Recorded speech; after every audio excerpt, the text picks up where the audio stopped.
Viewers నమస్తే, welcome to signal TV. నేను శైలజ. ప్రస్తుతం గురుకుల టాపిక్ అనేది హాట్ టాపిక్ గా మారింది. మరి గురుకుల టాపిక్లలో చిన్న చిన్న పిల్లలు అస్వస్థత బారిన పడుతున్నారు. మరి కావాలనే బీఆర్ఎస్ ప్రభుత్వం వీటిని చేపిస్తుంది అని చెప్పేసి ఇటు కాంగ్రెస్ నేతలు, ఆ ముఖ్య నేతలు ఎవరైతే ఉన్నారో వారు ఆరోపిస్తున్నారు. మరి నిజంగానే దీని వెనకాల బీఆర్ఎస్ ఉందా, లేకపోతే కావాలనే కాంగ్రెస్ నేతలు ఆరోపణలు చేస్తున్నారనేది కూడా మరి ఇక్కడ కొంతమంది ఉన్నారు. వారితో మాట్లాడే ప్రయత్నం చేసి వారి ద్వారా తెలుసుకుందాం. అన్న నమస్తే. నమస్తే మేడం. ఎట్లా బీఆర్ఎస్ అంటే ఇప్పుడు గురుకులలో జరిగే వాటి అన్నిటికీ బీఆర్ఎస్ కారణం అంటున్నారు. పని చేయడానికి చేతగాని ప్రభుత్వాలు కాబట్టి ఒకరు మతం మీద చేస్తున్నారు, ఒకరు విద్యార్థుల మీద రాజకీయం చేస్తున్నారు. ఇంతకుముందు చేసిన వాళ్ళంతా మతం మీద రాజకీయం చేసిన బీజేపీ వాళ్ళు, వీళ్ళేమో పిల్లల మీద రాజకీయం చేస్తారు. వీళ్ళ రాజకీయం అనేది అస్వార్థం. ఎందుకంటే ఎవరైనా పిల్లలు తీసుకొచ్చి రాజకీయం చేస్తారా? తినే ఆహారం మీద ఇలాంటి రాజకీయాలు చేయడం అనేది మూర్ఖత్వం వాళ్ళది.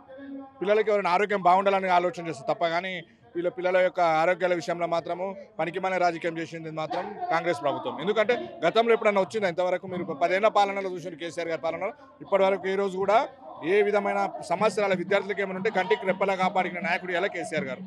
అలాంటి నాయకుడిని పట్టుకొని ఈరోజు మతంతో కులంతో విద్యార్థుల మీద రాజకీయం చేయడం అనేది సిగ్గుచేటు అనే విషయం. చేత కాకపోతే దిగుమోపని చెప్పండి రేవంత్ రెడ్డి గారిని. ఎలా వాళ్ళు విద్యాశాఖకి మంత్రి వెళ్ళాడు ఈరోజు ఇప్పటి వరకు. అలాంటి నాయకుడిని పెట్టుకొని ఈరోజు విద్యార్థుల మీద బీఆర్ఎస్ వాళ్ళు చెప్పి మాకేం కర్మ వచ్చిందమ్మా? 10 ఏళ్ళలో మేము చేసినాం, రాజకీయం చేసినాం. ఒక్క రోజన్నా కేసీఆర్ గారి పాలనలో మైనస్ అనేది ఏమైనా అయిందా? మీరు ఆలోచన చేయాలి. ఇప్పుడు ఎట్లయితే గురుకులలో అది కావాలనే బీఆర్ఎస్ పార్టీ కొన్ని పైసలు ఇచ్చి మరీ చేపిస్తుందని అంటున్నారు. పైసలు ఇచ్చి చేపించే రాజకీయం కాంగ్రెస్ ప్రభుత్వం పని అది. ఎందుకంటే కాంగ్రెస్ వాళ్ళు ఎప్పుడు పైసలు పంచే అలవాటు, బీజేపీ వాళ్ళకు పంచి రాజకీయం చేసే అలవాటు. ఇప్పటి వరకు కూడా 10 ఏళ్ళలో ఒక్క స్టూడెంట్ కన్నా ఏమైనా అయిందా? 40 నుంచి 50 మంది విద్యార్థులు చచ్చిపోయారంటే ఈరోజు ఆ పాపం అనేది రేవంత్ రెడ్డికి జరుగుతుంది. ఎట్లా చూడొచ్చు అంటారు? ఇప్పుడు అంటే నిజంగానే గురుకులలో జరిగే వాటికి బీఆర్ఎస్ కి సంబంధం ఉందంటారా? సంబంధం అసలే లేదు. ఎందుకంటే గురుకులాలు స్థాపించింది మా కేసీఆర్ మాత్రమే. ఇంతకుముందు గురుకులాలు లేకుండే అవి సరిగా నడవలేదు. ఆ గురుకులాల్లో కూడా దొడ్డు బియ్యం తీసేసి సన్న బియ్యం కూడా మన కేసీఆర్ గారు అందించారు. ఇప్పుడు ఆయన ఎందుకు ఫుడ్ పాయిజన్ చేస్తారండి? ఇవన్నీ లేనిపోనివన్నీ మా బీఆర్ఎస్ పార్టీ మీద వేసి అన్యాయంగా మమ్మల్ని ఏదో బయట పెట్టాలని చూస్తున్నారు, కానీ అది వాస్తవం కాదు. మంత్రి కొండా సురేఖ గారు మాట్లాడింది వినే ఉంటారు మీరు. ఏ విధంగా చూడొచ్చు అంటారు? కొండా సురేఖ గారు ప్రతి ఏ మాట మాట్లాడినా ఆమె కోట్పాలవుతుంది. ప్రతిదీ కూడా అంటే ఆమె పగ చూపుతోని ఉన్న ఎవరైతే మెయిన్ హైలైట్ బీఆర్ఎస్ నాయకులు మాజీ మంత్రివర్యులు ఉన్నారో వారిని టార్గెట్ చేయడమే ఆమె లక్ష్యం. అంతే తప్పించి ఆమె ఏదో వాగడము, ఏదో స్క్రీన్ మీదకి అందరినీ తీసుకురావడం మాత్రమే ఉంది, అంతే. ఇప్పటివరకు విద్యాశాఖకు మంత్రే కేటాయించలేదు కదా. ఇప్పుడు గురుకులాలు చూసేది ఎడ్యుకేషన్ పరంగా ఎడ్యుకేషన్ మినిస్టర్. విద్యాశాఖ మంత్రిగా ఇప్పటి వరకు డిక్లేర్ చేయలేదు. విద్యాశాఖ మంత్రి కూడా సీఎం గారి దగ్గరనే ఉన్నది, కానీ ఎటువంటి మన విద్యా కార్యకలాపాలు ఏమీ చేయట్లేదు. ఇప్పుడు మీరు ఆంధ్రప్రదేశ్ వెళ్ళండి, లోకేష్ గారు ఎంత బాగా చేస్తున్నారు. ఇప్పుడు నిన్ననే 50,000 మంది నిరుద్యోగులకు ఉద్యోగాలు కల్పించారు ఆయన. అటువంటిది మన తెలంగాణ రాష్ట్రంలో ఇప్పటి వరకు ఏమీ లేదు. విద్యా సంస్థలను ఖాళీ ఏం జరుగుతున్నది అనేది టీఆర్ఎస్ పైన అబండాలు మోపడమే తప్ప మిగతాది ఏమీ లేదు. ఇప్పటి వరకు కూడా పిల్లలకి కాలేజీలో స్కాలర్షిప్ కూడా రాలేదండి. స్కాలర్షిప్ లేవు. మా అమ్మాయి 2 years నుంచి అవుతున్నది, ఇంతవరకు స్కాలర్షిప్ లేదు. 2 years he's finish, intermediate he's finish, ఏమీ లేదు. మరి డిగ్రీలో అందరు అప్లై చేసుకుంటున్నారు, ఎవరికి కూడా స్కాలర్షిప్ రావట్లేదు. మరి ఏం చేస్తున్నారు ఈ విద్యాశాఖ మంత్రి? మరి సీఎం దగ్గర పోర్ట్ఫోలియో పెట్టుకొని ఏమీ చేయట్లేదు. నిరుద్యోగులకు కానీ విద్యార్థులకు కానీ ఏమీ చేయట్లేదు. అక్క చెప్పండి, అంటే ఇప్పుడు గురుకులాల్లో జరిగే వాటికి అన్నిటికీ బీఆర్ఎస్ కారణం అంటున్నారు. చెప్పుతోని కొడతామంటున్నాం.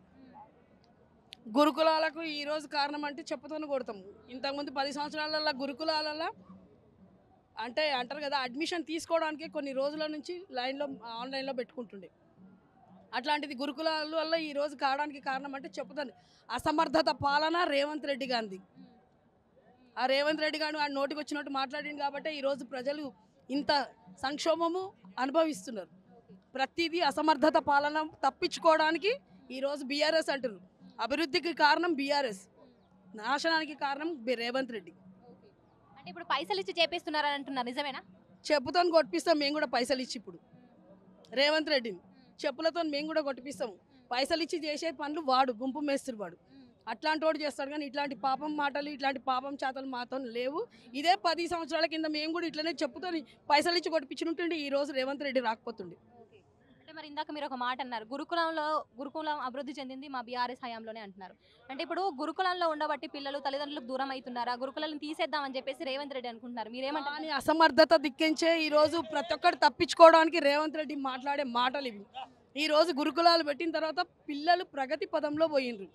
చదివించుకునేటోళ్ళు కూలీ నాలి చేసే వాళ్ళకు గురుకులాలు ఒక దైవంతో సమానం అవి.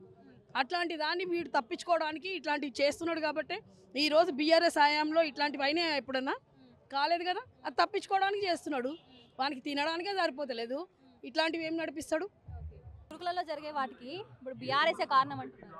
అంటే ఏ రకంగా బీఆర్ఎస్ కారణం అంటుందో ఆ కారణం అంటే దాన్ని ఎవరెలా అనగలుగుతున్నారో అర్థం కావట్లేదు. ఒకటి ఇష్యూ జరగడం అనేది అయితే నిజం కదా, పిల్లలకు ఫుడ్ పాయిజన్ కావడం నిజం, పాము కాటుతో చనిపోయిన వాళ్ళు ఉన్నారు. మొన్న శైలజ అనే అమ్మాయి 25 రోజుల పాటు ఐసీలో అవస్థపడి చనిపోతే వాళ్ళ తల్లి పెట్టిన కన్నీళ్లు చూసాము. మొన్నటికి మొన్న మాగనూరులో జరిగిన ఘటన చూసాము, మదనాపూర్లో ఒక విద్యార్థి ఆత్మహత్య చేసుకున్న ఘటన చూసాము. మాగనూరులో ఫుడ్ పాయిజన్ అయిన తర్వాత మళ్ళీ నెక్స్ట్ డేనే పురుగులు వచ్చింది చూసాము. ఆ తర్వాత మళ్ళీ 2 వారం తిరగక ముందుకే మళ్ళీ 26 మందిని అస్వస్థకు గురై హాస్పిటల్ పాలయ్యి చూసాము. తల్లిదండ్రుల గోస చూస్తున్నాము. ఈరోజు ఒకటే అంటున్నాం, ఫుడ్ పెట్టే వాళ్ళు కూడా ఏమంటారు, మాకు మెస్ ఛార్జీలు ఇవ్వట్లేదు, అందుకే మేము నాణ్యత లేని రైస్ ఇచ్చినప్పుడు మేము అదే రైస్ కదా వండుతామని మాట్లాడుతున్నారు. ఒకటి. రెండవది, ఈరోజు మీకు పరిపాలన చేతగాక మీ మంత్రుల స్టేట్మెంట్లు వింటున్నాం, మీ ఎమ్మెల్యేల స్టేట్మెంట్ వింటున్నాం, తినుబండారాలు తిని పిల్లలకు అట్లా పిల్లలందరూ ఒకే ఇంటి నుంచి తినుబండారాలు తెచ్చుకుంటారా అండి? ఒకే ఏరియాలో పిల్లలు మళ్ళీ రిటర్న్ వాళ్ళని క్వశ్చన్ అడుగుతున్నారు. మాకు గేట్లు లాక్ వేసి ఉంటాయి, మేము బయటికి వెళ్ళలేని పరిస్థితి, అయినా కూడా మీరు బేకరీ ఫుడ్ తిన్నారని మాట్లాడుతున్నారు, అసలు మీరు ఎమ్మెల్యేనేనా అని పిల్లలే క్వశ్చన్ చేస్తున్నారు. హాస్పిటల్కి వస్తే పిల్లలు అడుగుతున్నారు, మాకు ఫుడ్ మంచి పెట్టండి, మాకు ఫెసిలిటీస్ ఇవ్వండి అని. పిల్లలు కదా నిరాహార దీక్ష చేస్తున్నది. మరి అటువంటిప్పుడు ఏ రకంగా బీఆర్ఎస్ పార్టీలు వాళ్ళు చేయిస్తారండి? అంటే ఇప్పుడు మీరు చెప్పినవన్నీ కూడా బీఆర్ఎస్ వాళ్ళు పైసలు ఇచ్చి చేపిస్తున్నారనే ఆరోపణలు కూడా వస్తున్నాయి. పసిపిల్లలకు పైసలు ఇప్పుడు మీ గురుకులాల్లో ప్రభుత్వానికి సంబంధించిన రెసిడెన్షియల్ హాస్టళ్లలో గురుకులాల్లో ఉండే విద్యార్థులు ఫుడ్ బాగాలేదని బయటికి వస్తే వాళ్ళకి ఎవరు డబ్బులు ఇచ్చి చేయిస్తారండి? BRS party ప్రశ్నిస్తుంది. మీరు చేస్తున్న ఈ ఘోరాలన్నిటినీ ప్రతి ఒక్క వ్యక్తి వచ్చి ప్రశ్నిస్తున్నందుక మీకు ఈ బాధ. అదొకటి. రెండవది, ఈరోజు హైదరాబాదులకు ఎవరు ఇచ్చారని రైతుల గురించి ఎవరు మాట్లాడిస్తున్నారు?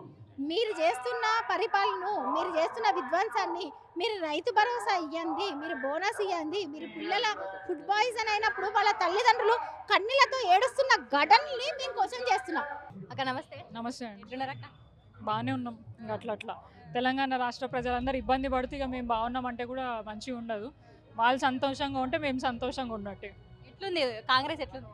ఇక కాంగ్రెస్ ఎట్లుందనే తెలంగాణ ప్రజలందరూ కూడా చెప్తారు కదా, రోజుకొక లొల్లి, రోజుకొక పంచాయతీలతో తెలంగాణ రాష్ట్రం అంతటా కూడా ప్రజలందరూ ఇబ్బంది పడుతున్నారు.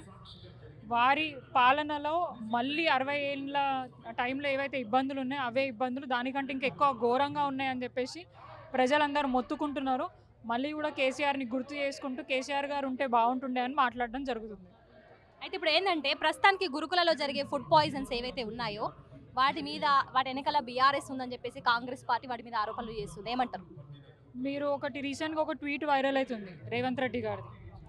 గత ప్రభుత్వం హయాంలో ఉన్నప్పుడు గురుకులాలలో పురుగుల ఫుడ్ పెడుతున్నారు, అట్లాంటి పార్టీని ఎలాంటి మాటలతో తిట్టాలి అని చెప్పేసి. మరి అప్పుడేమో ఆయన మమ్మల్ని విమర్శిస్తాడు. ఇప్పుడున్న ప్రభుత్వంలో ఇట్లాంటి ఇన్సిడెంట్స్ జరుగుతుంటే ఆయన యాక్సెప్ట్ చేయడంట, కానీ అది బీఆర్ఎస్ పార్టీ నాయకులకి అంటగట్టడం అనేది కరెక్ట్ కాదు. అండ్ రాష్ట్రంలో పరిపాలించేది కాంగ్రెస్ పార్టీ, ఇంకా కూడా వాళ్ళ ధమాకంతటా కూడా బీఆర్ఎస్ పార్టీయే పరిపాలిస్తుంది, కేసీఆర్ గారే ముఖ్యమంత్రి, వారి పార్టీయే పరిపాలిస్తుంది అని చెప్పేసి వాళ్ళు మా మీద వేస్తున్నారేమో అని అనిపిస్తుంది. కొంచెమైనా సిగ్గు తెచ్చుకోవాలి. ఇట్లాంటి విషయాల్లో కూడా రాజకీయం చేసి అది బీఆర్ఎస్ పార్టీకి అంటగట్టడం అనేది మంచి విషయం కాదు. ఎంతోమంది పేద విద్యార్థులు ఆ పురుగులన్నం తిని అస్వస్థకు గురై చనిపోవడం జరుగుతుంది.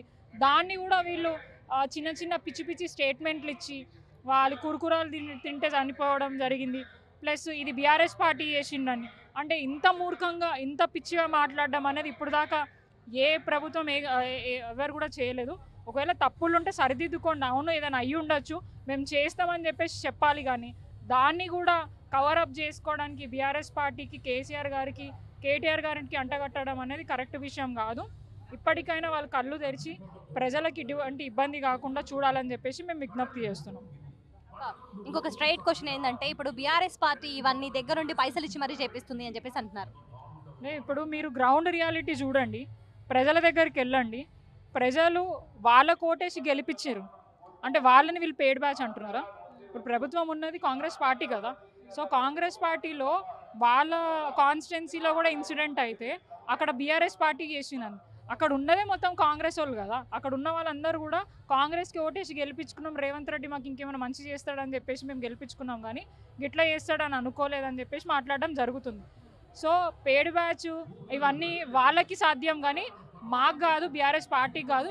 ప్రజలు బాధతోటి వాళ్ళ బాధని వ్యక్తం చేసుకొని రోడ్ల మీదకి వస్తుంటే దాన్ని కూడా పేడ్ బ్యాచ్ అనడం అనేది చాలా మూర్ఖత్వం. అంటే ఇప్పుడు గురుకులలో ఫుడ్ పాయిజన్లు అవుతున్నాయి, చిన్నపిల్లలు వాళ్ళు హాస్పిటల్ పాలవుతున్నారు. దీని వెనకాల బీఆర్ఎస్ ఉంది అని చెప్పేసి కాంగ్రెస్ వాళ్ళు ప్రచారం చేస్తున్నారు. ఏమంటారు దీనికి? వాళ్ళు ఏదో ఒకటి చెప్పుకోవాలి కదా, ఏదో ఒకటి చెప్పుకోవాలా. ఇంతకుముందు మరి మా కేసీఆర్ ఉన్నప్పుడు ఏమైనా అయినాయా? ఆయన ఏమో బీదలను మొత్తం ఎట్లా అందరి సమానం చేయాలనుకున్నాడు. ఈయన ఎట్లా దొక్కాలని మూసిలో వేసి తొక్కి మూసి పేరు పెట్టుకొని మా ఇల్లులే కట్ అయినాయి. ఇప్పుడు ఈయన వచ్చి ఇల్లులు కట్ చేపియడము ఇవన్నీ చేయడము, ఆయననేమో బీదలకు ఏ విధంగా న్యాయం చేయాలని మా అన్న చూసిండు. ఏ విధంగా డబ్బులు అరటిపండుని చూపించి పుట్టి అరటిపండు పెట్టిండు మీ కేసీఆర్ అని చెప్పిండు. ఈయన ఏం పెడుతున్నాడు? ఆ తొక్క కూడా చూపిస్తలేడు ఈయన. ఆయనది ప్రభుత్వం, అది పదవిలోకి వచ్చి ఇన్ని రోజులు అయింది. ఏమి కరెంటు బిల్లులు అన్నాడు, 1 మీటర్ కరెంటు బిల్లు మాకు ఫ్రీ రాలా. గ్యాస్ అన్నాడు రాలా, మహాలక్ష్మి రాలా. ఏం చేసిండు? ఏం జరిగినా మళ్ళీ కేసీఆరే సీఎం గారు కావాలా, మళ్ళీ ఎప్పటిలాగానే జరుగుతుంది. కొన్ని రోజులు కొత్తగా ఆయనకి ఏం చేయాలో అర్థమవుతలేదు. ఫస్ట్ నేర్చుకొని సీఎం చేయాలంటే ఏం చేయాలి నేర్చుకొని వస్తుంటే బాగుంటుండే. కనీసము మా అన్న దగ్గర ట్రైనింగ్ అనేది తీసుకుంటే బాగుంటుండే రేవంత్ రెడ్డి గారు.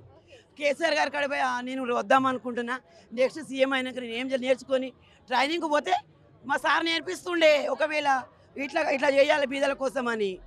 అది జై కేసీఆర్, జై కేసీఆర్. అంటే మీరు చెప్పండి, ఇప్పుడు వీటన్నిటికీ బీఆర్ఎస్ ఖచ్చితంగా పైసలు ఇచ్చి చేపిస్తుంది పక్కాగా అని చెప్పేసి అంటున్నారు. అలాంటి ఏం లేవండి. పుట్టి అన్ని ఇప్పుడు కేసీఆర్ మీద బురద రుద్దాలని రుద్దుతున్నారు, కానీ అది ఇంత కూడా ఏమి చెయ్యలేడు. దాంతో ఏమి ఈ ఎంటిగా కూడా చెయ్యలేడు ఆయన. ఏదో ఇప్పుడు కేసీఆర్ నెక్స్ట్ సీఎం చేస్తాం, మేము కష్టపడుతున్నాము, ఇంకా కష్టపడతాం. కేసీఆర్ రావడానికి మేము మహిళలం ఏదైనా చేస్తాం, మా ప్రాణాలను ఇస్తాము. ఈయనను దించడమే మా జయం అంతే. మేము ఆయన దించడమే, ఆయన చేసిన ఏమి హామీలు ఇచ్చాడు, మా లక్ష్యమే అది. మేము కేసీఆర్ ఉన్న రోజులు మాకు ఏ ప్రాబ్లమ్స్ రాలేదు, మాకు అన్ని సాల్వ్ అన్నీ. ఒక చెల్లెల్లాగా అక్కల్లారా చెల్లెల్లారా అందరినీ అన్నాడు. కానీ ఇప్పుడు వచ్చినాక దొంగల రాజ్యం అయిపోయింది. ఇది మొత్తం దొంగల రాజ్యం. రేవంత్ రెడ్డి గారు, మీరు మా అన్న దగ్గరికి పోయి ట్రైనింగ్ చేయండి, మా హరీష్ అన్న దగ్గరికి పోయి ట్రైనింగ్ చేయండి, మా కేటీఆర్ అన్న దగ్గర పోండి, నేర్చుకోండి. మా అన్న పాఠాలు నేర్చుకోండి. ఆ తర్వాత మీరు ప్రజల్లో కడికి రండి. బీదలను మాత్రం కడుపులో కొట్టొద్దు. మా అన్న మాత్రం ఈసారి మేము ఖచ్చితంగా గెలిపిస్తాం.